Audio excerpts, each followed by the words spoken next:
దాఖలాలు లేవు. ఇన్ని చేసిన వాళ్ళు, దుర్మార్గాలు చేసిన వాళ్ళు ఓడిపోతే రాష్ట్ర అభివృద్ధిని గాడిలో పెట్టడానికి, పేదవాడి జీవితాన్ని గాడిలో పెట్టడానికి, పేదవాడి చదువుని గాడిలో పెట్టడానికి, పేదవాడు 31 లక్షల ఇళ్ల స్థలాన్ని ఇచ్చి వాళ్ళ స్థితిగతులను గాడిలో పెట్టడానికి ఇన్ని చేసిన వైఎస్ఆర్ కాంగ్రెస్ పార్టీ అసంతృప్తి ఉందట వైఎస్ఆర్ కాంగ్రెస్ పార్టీ మీద. వీళ్ళు మొక్కలు చేసి రాష్ట్రాన్ని నాశనం చేసి దోచుకున్న వాళ్ళు 3 ముక్కలు అడ్డాలి. ప్రశ్నిస్తున్నవాడు ప్రశ్నించకుండా ఎక్కడో సినిమా షూటింగ్ చేసుకుంటూ ఆయన ఇష్టం వచ్చినట్టు దుర్మార్గాలు చేసుకుంటూ పోతా ఉంటే చూస్తూ చోద్యం చూసిన ఈ పార్టీలు పన్నాళ్ళు కలిసి ఉండి లాస్ట్ లో బయటకు వచ్చేసిన బీజేపీ కానివ్వండి, వీళ్ళు ఎన్ని దుర్మార్గాలు చేసిన ప్రశ్నించిన పవన్ కళ్యాణ్ కానివ్వండి, వీళ్ళందరూ నాశనం చేసి రాష్ట్రాన్ని వీళ్ళ మీద అభివృద్ధిదట. ఎన్ని గొప్ప పనులు చేసి, ఇంత గొప్ప పాలన అందించి, ఇంత అభివృద్ధి చేసి, ఏ రంగంలో చూసినా బ్రహ్మాండమైన అది ఆర్బీఐ చెప్పింది కానివ్వండి, లేదంటే ఏదైతే సర్వే సంస్థలు ఉన్నాయో నేషనల్ సర్వే సంస్థలు వాళ్ళు కానివ్వండి, నీతి ఆయోగ్ కానివ్వండి, లేదంటే స్వయాన ప్రధానమంత్రి ఏం చెప్పాడు ఆ రోజు? పోలవరం ఏటీఎం లో వాడుకున్నారన్నాడు. ఇవాళ బ్రహ్మాండంగా జరుగుతుంది అన్నాడు. సెక్రటరీ వ్యవస్థను అడాప్ట్ చేసుకోవాలన్నాడు. రైతు భరోసా కేంద్రాలను అడాప్ట్ చేసుకోవాలన్నాడు. వాలంటరీ వ్యవస్థను అడాప్ట్ చేసుకోవాలన్నాడు.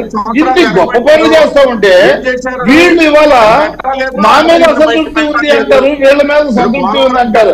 అసలు ఏ పేదవాడైనా, ఏ మధ్యతరగతి వాడైనా, ఏ బీసీ ఎస్సీ ఎస్టీ మైనార్టీ అయినా వీళ్ళు చెప్పిన దాన్ని అంగీకరిస్తారా నేను అడుగుతా ఉన్నా. వాళ్ళు ఇవాళ 3 పూట్ల తింటున్నారంటే, ఆత్మగౌరవంతో బతుకుతున్నారంటే 56 కార్పొరేషన్ పెట్టి వాడు చైర్మన్ కానీ, జిల్లాకు ఒక డైరెక్టర్ కానీ వాళ్ళ బ్రహ్మాండమైన రూమ్ ఇచ్చి, వాళ్ళ గౌరవాన్ని పెంచి, ఆర్థికంగా వాళ్ళు స్వావలంబనించి, ఇవాళ మహిళలకు ప్రతి దాంట్లో కూడా 50% డైరెక్టర్లు కానీ, చైర్మన్లు కానీ, మేయర్లు కానీ, మున్సిపల్ చైర్మన్లు కానీ, జిల్లా పరిషత్ చైర్మన్ కానీ ఇన్ని ఇస్తూ ముందుకు తీసుకెళ్తా ఉంటే, ఆడవాళ్ళని మహిళా శక్తిని ముందుకు తీసుకెళ్తా ఉంటే మాకేమో అసంతృప్తి ఉంటుందట, వీళ్ళకి సంతృప్తి ఉంటుందట. ఎంతవరకు సమంజసం ఉన్నా అఫ్ కోర్స్ కొన్ని ఏవైతే ఉన్నాయో ఈ మన పథకాల్లో మాట కూడా కొంత ఉండొచ్చు. ప్రభుత్వమే రాష్ట్ర ప్రభుత్వమే. నారాయణమూర్తి గారు ఓకే మీరు చెప్పారు కదా, వినండి. ఓకే కిరణ్, ఏంటి పవన్ కళ్యాణ్ గారి క్లారిటీ ఉందా? ఇందాటి నుంచి ఆయన పదే అడుగుతున్నారు. ఆయన ఆగితే చెప్తాను సార్. ఓకే చెప్పండి సార్. ఆయన సార్ ఇప్పుడు కూడా నేను చెప్తాను, నేను పెట్టుగా వస్తాను, ఆయన ఆగలేడు. అది కూడా కాదు సార్, ఒకటే అడుగుతా ఉన్నా. ఈ రోజున జగన్మోహన్ రెడ్డి గారు ఎక్కడ పోటీ చేస్తా ఉన్నారు? జగన్మోహన్ రెడ్డి గారు అసలు పోటీ చేస్తారా లేదా? ఆయన పులివెందులు కదండి, అది ఏంటి? అది ఇంకా దానికి మళ్ళీ ఏముంటది? మాట్లాడాడు. ఓకే ఒక నిమిషం. వచ్చిన మెజార్టీ ఓట్లు రావు మీకు నేను సాధన చేశా. లాస్ట్ టైం కూడా పులివెందుల్లో వచ్చిన మెజార్టీ నారాయణమూర్తి గారు నేను చెప్పాను కదా, వాళ్ళకి క్లారిటీ ఉంది. కిరణ్, ఆయన పులివెందుల నుంచి, చంద్రబాబు నాయుడు గారు కుప్పం నుంచి, లోకేష్ గారు మంగళగిరి నుంచి ఉన్నదట. మీ నాయకుడు ఎక్కడి నుంచి అన్నది వాళ్ళ ప్రశ్న. సమాధానం ఉందా లేదా మీరు ఆలోచించారు? సార్ 7 లిస్టులు వచ్చినాయి సార్ వైఎస్ఆర్సీపీలో. 7 లిస్టుల్లో ఎక్కడ జగన్మోహన్ రెడ్డి గారి పేరు గానీ, ఆయన పోటీ చేసే నియోజకవర్గం గానీ ఎక్కడ చెప్పారు? ఆయన నియోజకవర్గం చెప్పిన దాకా మీ నియోజకవర్గం చెప్పరా? అదైనా చెప్పండి, అంతేనా? ఫైన్ వదిలేయండి, ఇంకా టాపిక్ వదిలేయండి. ఒక పాయింట్ లో రండి. నేను ఒకటే చెప్తా ఉన్నా, జగన్మోహన్ రెడ్డి గారు మేకపోతు గాంభీర్యం పోతా ఉన్నాడు. ఈ రోజున మీరు అప్పు తీర్చే ఉద్దేశం ఉంటే మీరు తక్కువ వడ్డీకి తీసుకుంటారు, లేదంటే ఎప్పుడు తీరుస్తారో చెప్తారు. అప్పు ఎగ్గొట్టేవాడికి 10 రూపాయలు అవసరం, 10 రూపాయలైనా పర్లేదు, 20 రూపాయలైనా పర్లేదు. ఇవాళ జగన్మోహన్ రెడ్డి గారు గెలిచే పరిస్థితి లేదు కాబట్టి 175కు 175 అని చెప్పి గాంభీర్యాలు పోతా ఉన్నాడు ఆయన. ఈ సందర్భంగా ఒకటే చెప్తా ఉన్నా, ఆయన్ని ఎవరైతే వెనకాల నుండి నడిపించారో, లేకపోతే ఎవరైతే ఆయనకు బానిసత్వం చేశారో ఆ నాయకులంతా ఆయన్ని చీకొట్టారు. ఎవరైతే జగన్మోహన్ రెడ్డి గారిని గెలిపించారో లాస్ట్ ఎలక్షన్ లో ఆయన చీకొట్టాడు. సొంత కుటుంబ సభ్యులు చీకొట్టడం ఒకటే మిగిలింది.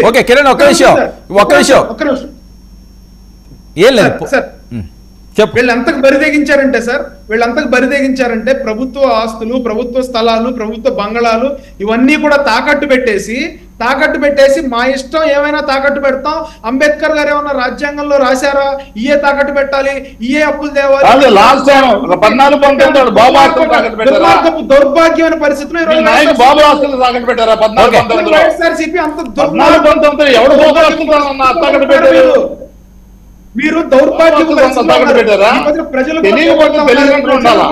తెలిస్తే తెలిసినట్టు మాట్లాడాలా? ప్రాణాలకు సగం సగం తెలిసిన సైనిక్స్ పిల్ల ఆస్తులకు రక్షణ లేక, ప్రాణాలకు రక్షణ లేక దౌర్భాగ్య పరిస్థితుల్లో పిల్ల సైన్స్ మాట్లాడి ఎలా అన్న ఎవరు గవర్నమెంట్ లో ఉన్నా ఆస్తుల్ని తాకట్టు పెట్టే తెస్తారు. అవి రూల్స్ ప్రకారం తెస్తారు. కేంద్ర ప్రభుత్వం యొక్క పరిధిలోనే తెస్తారు. తెలియదు పెట్టదు. అమ్ముకున్నాడు అంటే మీకు రాజ్యాంగం మీద అవగాహన ఉండదు, పాలన మీద అవగాహన ఉండదు, గవర్నమెంట్ మీద అవగాహన ఉండదు, ప్రజాస్వామ్యం మీద అవగాహన ఉండదు. మీరు నారాయణమూర్తి గారు ఒక్క నిమిషం. కిరణ్ ఒక స్ట్రైట్ క్వశ్చన్. పొత్తులు సీట్లు సర్దుబాటు అయిన తర్వాత జనసేన గ్రాఫ్ పరిస్థితి ఏంటి సార్? అనౌన్స్ చేయక ముందే జనసేన తెలుగుదేశం గ్రాఫ్ చాలా పెరిగింది. ఈ రోజున ప్రజలు భయపడిపోతా ఉన్నారు. మళ్ళీ జగన్మోహన్ రెడ్డి వస్తే ఈసారి ప్రభుత్వ ఆస్తులు తాకట్టు పెట్టాడు, మళ్ళీ జగన్మోహన్ రెడ్డి వస్తే మా ఆస్తులు, మా మానాలు, మా ప్రాణాలు, మా కిడ్నీలు, మా లివర్లు అన్ని కూడా తాకట్టు పెడతారని చెప్పి ఈ రోజున ప్రజలు భయపడతా ఉన్నారు. ఖచ్చితంగా జగన్మోహన్ రెడ్డి బాధ్యత ప్రజలు అనుకున్నారంటే అన్ని తీసుకుని హెరిటేజ్ కలిపేసుకుంటాడు. ఎంతమంది అలాగే పాలక ఫ్యాక్టరీలు ఏవైతే ఉన్నాయో అవన్నీ హెరిటేజ్ లో కలిపేశాడు. ఇవి కూడా కలిపేస్తాడు అనుకుంటారు. ఆ విషయం గుర్తుపెట్టుకో. హెరిటేజ్ లో కలిపేస్తే ఈ పవన్ కళ్యాణ్ షూటింగ్ లో ఉంటాడు, అటు ప్రశ్నించడు. కాబట్టి మనం వద్దు, వేయకూడదని తెలియకూడదు అనుకుంటా ఉన్నారు. అది గుర్తుపెట్టుకో. ఓకే, పాల కేంద్రాలను నిర్వీర్యం చేసి హెరిటేజ్ ని పెంచాడు ఆ రోజుల్లో. మాట్లాడకుండా నోట్లో చేయబెట్టుకొని షూటింగ్లకు వెళ్ళాడు. అది మీ పాలన.